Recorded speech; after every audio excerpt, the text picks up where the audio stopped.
Okay, let's dive into this. So, everyone knows the surface of the World Cup, right? You know, the incredible goals, the absolute global superstars, that heart-stopping drama that basically pauses the entire world for a whole month. But just like any massive cultural phenomena, the deeper you go, the stranger and honestly more unbelievable the history actually gets. Today, we're exploring the World Cup 2026 Iceberg. We've got 5 levels to get through in this explainer, and trust me, each one gets way more shocking than the last. So just how deep does this tournament really go? When we peer over the edge into that dark water, we all kind of think we know the beautiful game. You watch the matches, you check the scores on your phone, maybe you even kick a ball around on the weekends. But what if I told you that the stats they show on TV barely even scratch the surface of what's actually happening? We're going to go all the way to the absolute bottom today. We're uncovering the hidden coincidences, the frankly impossible statistics, and the completely bizarre historical footnotes that make this tournament exactly what it is. Let's start right at level 1, the surface. So this is the surface. It's packed with that recent, heavy-hitting drama we all talk about. We've got Lionel Messi breaking the all-time World Cup scoring record with an astonishing 18 goals. We have Cristiano Ronaldo, who miraculously scored at 6 different World Cups, only to suffer that heartbreaking stoppage-time elimination. Just like that, his final World Cup goal, his final match, gone in a flash. Then, of course, you have the absolute dominance of France, keeping 6 clean sheets while Kylian Mbappe casually slots in 5 goals. But hey, it's not just the expected triumphs up here, it's the shocking upsets too. Germany, a 4-time world champion, gets ousted by Paraguay on penalties? No way. Brazil, the 5-time champs, narrowly avoiding a catastrophic loss to Japan? Crazy. This is the stuff that fills up the highlight reels. But remember, this is just what everyone sees. Let's step off the ice. Now, what's really interesting is that as we enter level 2, one level down, things immediately start getting a little spooky. Picture this. On June 16, 2006, a teenage Lionel Messi comes off the bench and scores his very first World Cup goal. Okay, fast forward exactly 20 years later, to the very day, June 16, 2026. What does he do? He scores a hat-trick against Algeria, the exact same date, the exact same global stage, exactly 2 decades apart.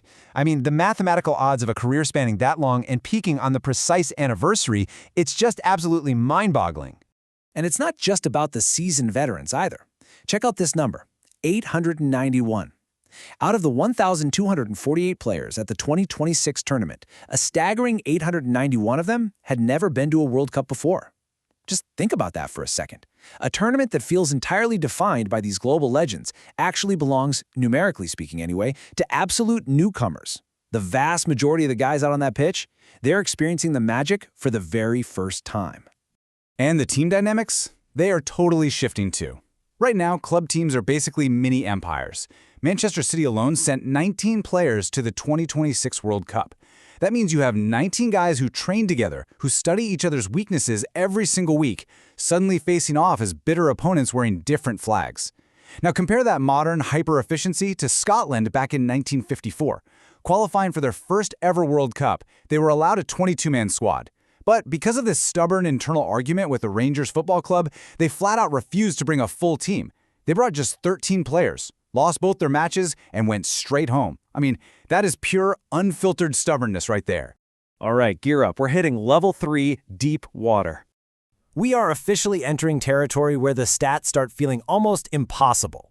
Records that make you rub your eyes and double-check the history books. Like this one, 11 seconds. That is all it took for the fastest goal in World Cup history to be scored. Turkey's Hakan Şükür pulled this off in 2002 against South Korea. 11 seconds. To put that into perspective, the referee literally hadn't even finished walking back to his proper position on the pitch before the ball was in the back of the net. You blink, you miss history. And this brilliantly illustrates just how wild the extremes of this tournament can actually be. While Şükür scored in 11 seconds, the 1994 final between Brazil and Italy went a grueling 120 minutes with 0 goals. The only goalless final in history, eventually won by Brazil on penalties. Or, how about Indonesia? Their entire World Cup history consists of exactly 1 match. In 1938, they showed up, lost 6-0 to Hungary, and, well, that was it. Story over. And let's jump back to 2026 for a second. We had 7 players over the age of 40 competing simultaneously on the pitch. That made it the oldest group of players ever at the same World Cup. The extremes of time, age, and scoring down here are just fascinating. Then you have the absolute logistical madness of Australia. Their journey is completely unique. They are the only nation ever to compete in World Cup qualifying from two completely different continents. Step 1, they qualified through Oceania. Step 2, they literally packed up their boxes, left the Oceanic Confederation, and joined Asia. And Step 4, they qualified through Asia. It is an administrative hurdle course that no other country has ever attempted, let alone successfully navigated. We are getting really deep now. Level 4, Forgotten Stories. These are the incredible narratives slowly buried by time, but they are absolutely essential to the lore of the beautiful game. For instance, did you know the World Cup was once saved by a dog? I am entirely serious. In 1966, before the tournament in London even began, the actual Jules Rimet trophy was stolen from a stamp exhibition. It was a massive, embarrassing national crisis. Days later, a little dog named Pickles was out for a walk and sniffed out a package wrapped in newspaper under a bush. It was the trophy. Pickles single-handedly saved the 1966 World Cup and briefly became more famous than most of the players that summer. We also need to correct a massive historical misconception here. If you ask most football fans who the youngest player in World Cup history is, they will confidently point to the legendary Pelé. But they'd be wrong. The actual record holder is a Northern Irish teenager named Norman Whiteside. Back in 1982, Whiteside took the pitch at just 17 years and 41 days old. He has held that record for 44 years, yet Pelé gets all the credit. And while we're talking about unknown records, Brazil's Denison holds the record for the most substitute appearances at a World Cup, coming off the bench 11 times. A vital record that almost no one knows about. We also tend to completely forget the sheer brutal conditions these players sometimes endure just because of scheduling politics.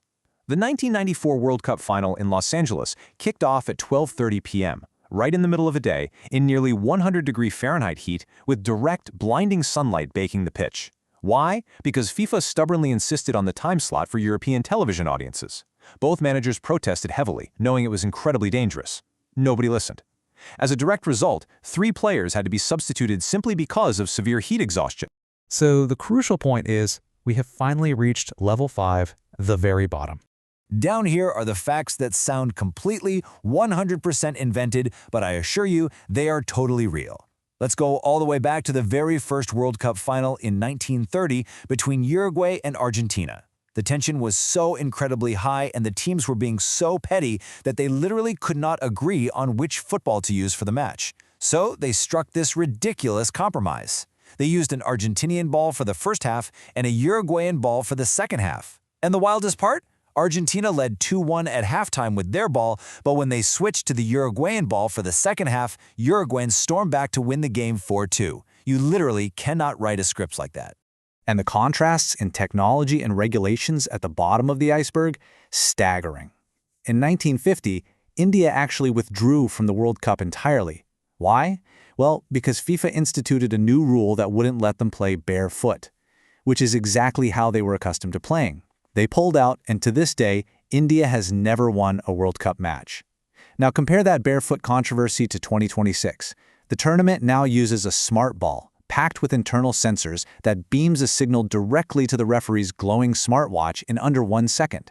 The referee literally knows it's a goal before the goalkeeper can react and before the crowd can even cheer. It is hyper-futuristic technology that would have completely rewritten history if we just had it 30 years ago. And finally, we hit the deepest, most monumental fact of all, the absolute cornerstone of the World Cup iceberg. Brazil is the only nation on Earth to have qualified for every single World Cup since the tournament began in 1930. That is a 96-year unbroken streak. Every single tournament, no exceptions. Think about the massive scope of that for a second. 2 world wars didn't stop them. Political boycotts didn't stop them. Massive generational talent shifts didn't stop them. It is the longest unbroken record in football history. And yet, this massive 96-year weight of history almost came crashing down entirely on a random Tuesday night in New Jersey, when they were mere seconds away from being eliminated by Japan in 2026. Just shows you the fragility of history right in front of us. 5 levels down. From Messi's surface-level glory all the way down to a 96-year streak hanging by a single thread. If your mind is completely blown right now, trust me, you aren't alone. So I have to ask, as we took this descent down the iceberg today, which level shocked you the most? Think about that for a bit. Thanks so much for joining me on this explainer, and I'll catch you on the next deep dive.